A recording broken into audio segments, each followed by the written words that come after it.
Relax yourself now. Ṣé náà mi ń gé dáadáa? Dàkúnbáyà bẹ̀rẹ̀ ǹbá ṣí bábí salon. Èmi sórí ọ̀nìkan ní máa ti bẹ̀rẹ̀. Ní bá fẹ́ tajà. Àkọ́kọ́ ní sample.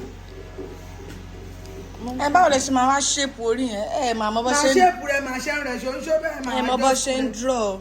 Did you put something here? Yeah. Remove it, you can remove it. Ó máa irun yẹn máa lọlẹ̀ wo. Wo mọ́ mi ti kọ́kọ́ gé kan tó lọlẹ̀. That's how it will be now. Remove it, Joe. Ó yẹ kó lọlẹ̀. Kárí ìlú yọ̀gà mo fẹ́ ní lẹ́rù iṣẹ́ ẹ̀ lọ.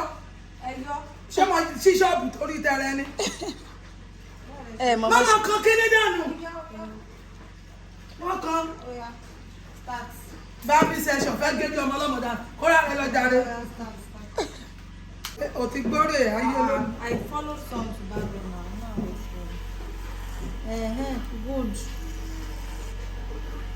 Be fast now. Iyọ̀ be fast. Àdùn. Ẹ yóò mú good thing ah, mi be fast. Ẹ máa yà bẹ́ẹ̀ bá ṣe ń gé. Rọ́ ni. Mọ̀tàkà síbẹ̀. Bọ̀mọ̀kọ fẹ́ rọra gbé. Ẹ mọ̀ bá ṣe yánkó. Wo. Iyọ̀ kírun rẹ̀ bá ti mo ṣe é gbé síta aráyé. Kọ́ lọ sí yàrá mi kọ́ yá mi face cap. Dè fi mọ́ mi lẹ́nà kí ló dé? Ṣínà tí o ti ń wọ face cap wà bẹ̀rẹ̀ lé. Ní ṣọ́ọ̀bù. Flat like him. Ọ̀ṣẹ́ tó ṣú láyé rẹ̀. Like mommy actually gets.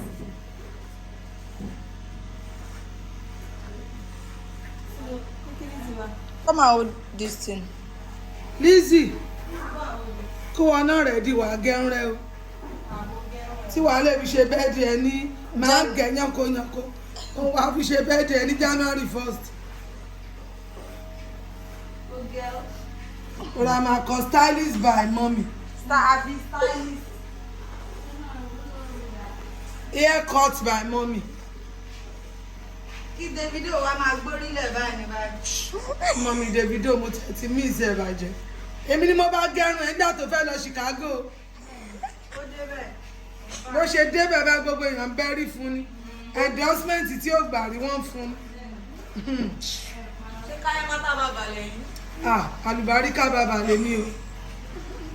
Wíkọ̀ máa torí ọ má jẹ́ kórí ẹ gẹ́gẹ́ kúgẹ̀. Kórí rẹ̀ mọ́kàn yá dàbò orí kìíní náà. Jésù o. Wọ̀lọ́hun. Jésù gbà wá. Mo dójú ti bàbá. Ẹ gba 500 naira lọ́ mi lẹ́ni. 500 naira mi á dúró sí àpò mi. Wọ́n mi kì í ṣe 500 naira mọ́ epo tí wọ́n. But irun ẹgbẹ́ ọmọ àti ojú 500 naira lọ. Ẹ lọ Lẹ́kì. Mo máa tiẹ̀ gbàgbé 1,500 mímọ́ ní mi èsèfù. 1,500 yẹn báyìí á ra 5 litre epo. Ààrẹ ìdíyẹ gan. Irọ́ kò rẹ̀ ẹdìyẹ irú ẹdìyẹ wo lè ṣé lè tí ò gbọ́njúmọ̀ yá ṣé ẹdìyẹ tó jábọ́ lẹ́yìn ìyá ẹ̀ ló fẹ́ rà ní. Ṣínà Burkina Faso mo fẹ́ bẹ́ẹ̀ gẹ̀ o. Ọmọ ìfẹ́.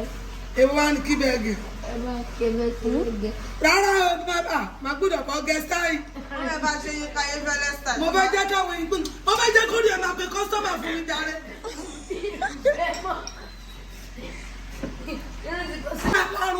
You know they open mouth why Barbing. Ẹ mọ bọ mú rẹ lùgbẹ ni. Ẹ máa tún wá lọ nose mask fún ọ ní. Kọ́sọ́mà nírun o, nírun o. Mo fẹ́ bọ gẹrù run yín ká ayé fẹ́lẹ́. Ẹ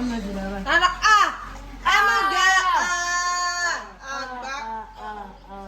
I'm serious. Kúrò jáde. I'm serious. I can report it. Mi ìrì ọgẹrun àbí? Ṣé mo tẹ gẹtí kí n gba pass mark? Mọ́mí kò ní kẹ̀kẹ́ wá bí ìmọ̀. Ẹjọ́ tó bá ti dàárọ̀ lẹ ló bá mi kọ signboard síta o. Ó tiẹ̀ sí rhyme. Ibi tó máa le ni ibi tó bá. Ẹ dúró ló ṣe yìí lẹ́kọ́ mi iṣẹ́ ni. Ṣé ẹ̀tì ẹ̀ lè fi mí lẹ̀ fi ṣe tèmi ni? Gbọ́mìrè. Kọ́ọ̀tì nǹkan tó ti. Ó mọ kátà kan sí ẹ lórí. Ó mọ bóyá àkùkọ ẹdìyẹ mo fẹ́ ṣá. Lórí ẹ máa jọ tó bá gẹ̀ tó ní talk to me. Àkókò ẹdìyẹ. ọmọ àkùkọ ẹdìyẹ tó ní gbé lórí mi yọ̀ jù gbogbo ẹ̀yìn yẹn náà ló máa lọlẹ̀ tẹ́lẹ̀. And this cut this side. mọ̀mọ́ jẹ̀mí gétí ọmọ ọlọ́mọ dán rẹ̀ yá ṣe ń kó ìṣègbọ́n rẹ̀. Wọ́n cannot do anything peace. Kí ló dé? Wọ́n ló ní kí mọ́. Màá ó di rẹ̀ gbọ́n rẹ̀. Òòjò ìbò lẹ ti kọ́ṣẹ́ tí ẹ fi máa mọ̀ bọ́ pọ́n máa òòjò. Ìrọ̀ hàn di mú ṣe ni màá gétí rẹ̀ mọ́rún.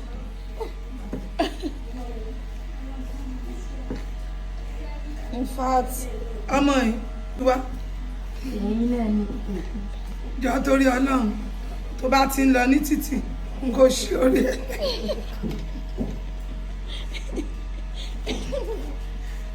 Please open your hair so everybody will be asking who is your barber. Please so and bring customer. if you want to cut the front. Èmi máa ṣe mama dado yín ló. Mú mi ẹ rọra wájú yẹn. Kí ló ṣe ẹ tó tiẹ̀ lé dákẹ́ ẹnu ẹ̀? Ẹ ti dá confusion sílẹ̀ jàre. Mo fine. Mú mi ẹ má bàa gé wájú yẹn jù. Màá shape. Kíní yìí ò lè straight Ọlọ́run. Ẹ múrú láwà ká fi wọ́n. You are not a baby now. Straight your head. Mami, so baba mo. Ẹ máa gbórí lọ báyìí. Gbé àlọ́ bẹ́ẹ̀ ni kí gbogbo èèyàn ká bẹ̀rẹ̀. Kí ló ń yí? Mi control rẹ ni. Kí lẹ̀ ń control?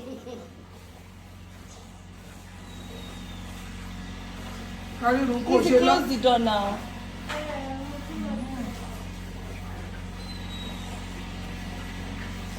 Ó wá kú bẹ́ẹ̀ ṣe máa ṣèpù ẹ̀ báyìí. Màá ṣe mọ́mù tí màá ṣe ṣébù.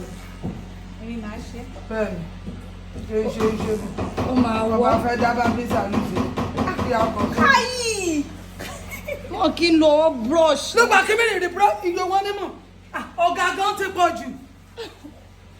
Ìwọ gan tó ń kọ́ yẹn bò ló ti kọ́ṣẹ́. Ó ṣe pé o ti ń tẹ̀lé ọkùnrin lọlé bábà. Raise up your head, jàre wọ. Ní back of your get. Carry your head up, Joe. Raise up your head now. Help us get you carry your fellow start. You close your eyes. Ọmọ òjò ọmọ o. Gbogbo oníṣẹ́ mi ló pé I have the clothes to cover you. Ẹ ti kóró sára kọ́sọ́mà. No, the boy is not. I'm not paying. I'm not paying. The boy is not Ó ti ẹ̀ lè cooperating. sanwó. Gbórí sókè. Raise up your head. Òun jẹ́ kó. Iye máa kọ́ ọ́nà kékeré. Raise up your head now and close your mouth.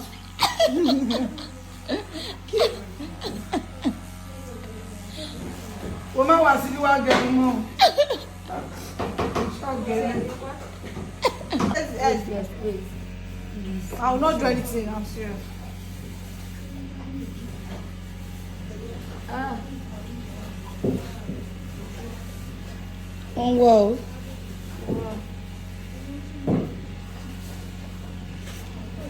Ó fẹ́ ṣe straight.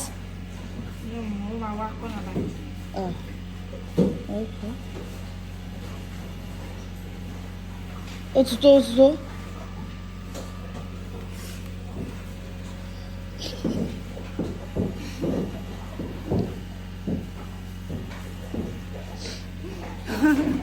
Kárí. Ṣé kan tó ní ṣe ká ṣe pé. Ẹ̀yin lè ṣe lè. Ẹ̀rọ ò ṣe. Ó ti sún orí ṣínà sẹ́yìn. Mo sún iṣẹ́. Mo ti gbọ́ ẹ̀. Máa ṣe lọ. Ṣé àtijọ́ nǹkan? Ó ti tó doyin. Wà á kọ́nà bẹ́ẹ̀. Nǹkan tẹ̀ lè gbà lẹ́bi máa ń lọ yìí. Gbórí dúró. Ọwọ́ mi vibrate. hey, Kí o lè lọ. Ó fẹ́ gbẹ́ kànga síbẹ̀.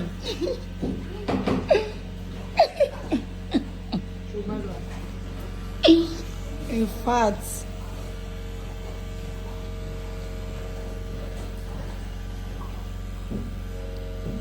wọ́n dẹ̀ kọ́ wọn basic tech yìí o. ojú mi lè fi ṣe.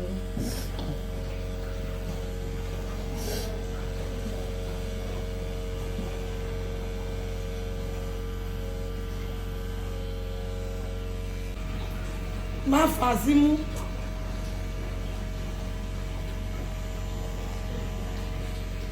Oko lè báyìí.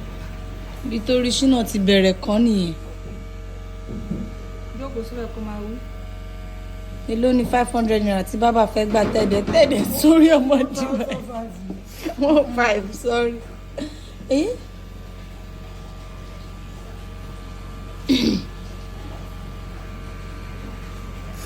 Àmọ́ má kọ́.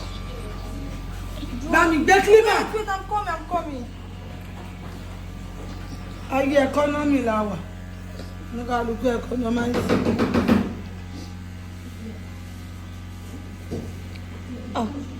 Ó mọ̀ fine. Ojú ẹ̀ fi yọ. Ó ti jẹ́ ó. Ìsádóyìn. Jẹun o. Bá mi gbé clipper jàre. Jókòó. Màá bọ̀ ọjà. Jẹ́ òye. Máa bọ̀ mi ò ṣe kankan síwájú ọtí fẹ́ ṣe. Mami ẹ má ṣe kankan.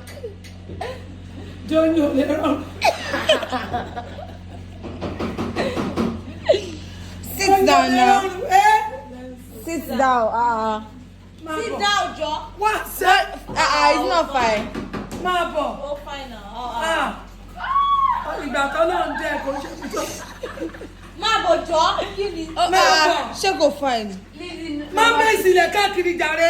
Mami ẹ má ṣe kankan mọ́ sí mami. Jókòó. Kábẹ́. Jáde ó yàtọ̀ sógbà kò ṣẹ̀ṣẹ̀ dé ké wọ́n hàn. Wait, Shina.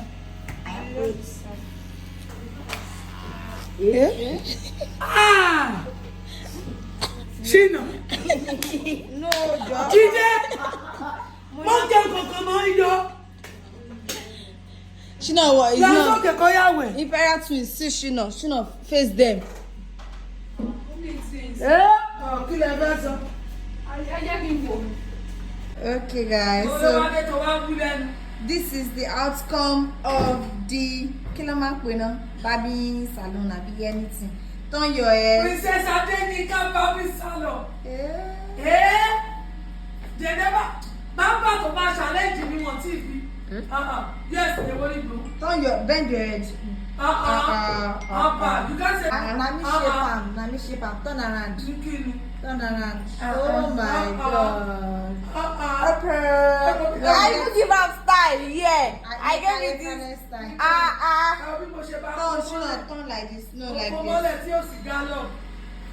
No, like this. Yi báyìí. I did this style. Okay, the outcome. Turn this other side. Okay. First time. We are getting better. This is our first time of trying this. First time to my new clipper. Turn. First time to my new clipper. Bẹ́ẹ̀ ṣe wá jẹ báyìí.